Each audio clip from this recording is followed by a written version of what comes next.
আজকে আমাকে তারা ঘোড়ার গাড়ি দিয়ে আনছে। কি দিয়ে আনছে? ঘোড়ার গাড়ি দিয়ে আনছে। এখন এই ঘোড়ার গাড়ি দিয়ে আনতেছে, আমাদের চিশতি টিভি এটা লাইভ দিতেছে।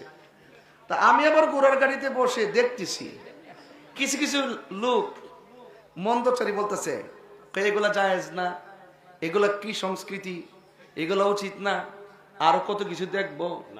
মানে দুনিয়ার ফতোয়া মারতেছে ডেলিভারি। তো যারা ঘোড়ার গাড়িতে আসার কারণে ডেলিভারি দিছো, তোমাদেরকে একটু জুতার বাড়ি দেওয়া যায়।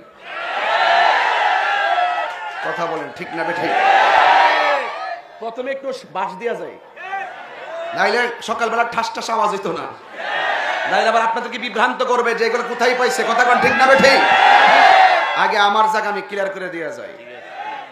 ইমামে হুসাইন রাদিয়াল্লাহু তাআলা আনহু বলেন, নানা জান, ও নানা জান, আমার ঘোড়া লাগবে।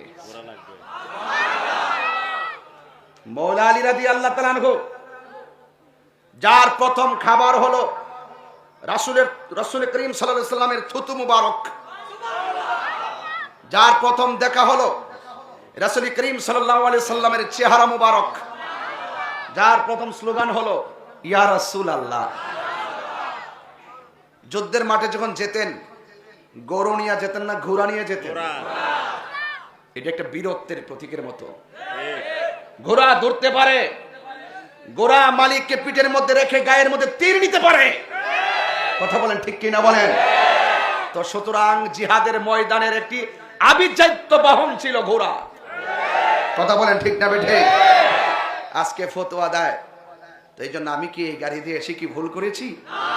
যারা ফতোয়াবাজি করে আর সামনের দিকে গেলাম না, এই জন্য হিংসা করে লাভ নেই, হিংসা করে লাভ নেই। উল্টা পাল্টা কথা বলবো না।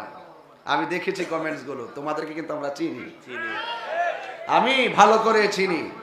তাহিরি কাউকে ধরে না, তবে উপরে পড়লে তাহিরি কাউকে ছাড়ে না। কথা বলেন ঠিক? হাত তুলে বলেন ঠিক কিনা বলো।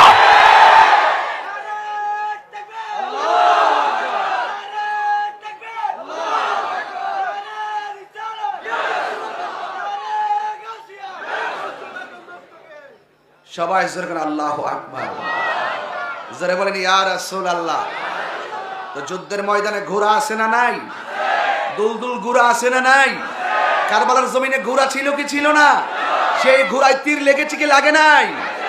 মুসলমান মুনাফিক হয়ে গেছো তোমরা, তোমরা ইতিহাস ভুলে গেছো। কথা বলো ঠিক কিনা? হিংসার আগুনে জ্বলে পুড়ে সরকার হয়ে যাবে। ভালোবাসা যেখানে থাকে দূরত্ব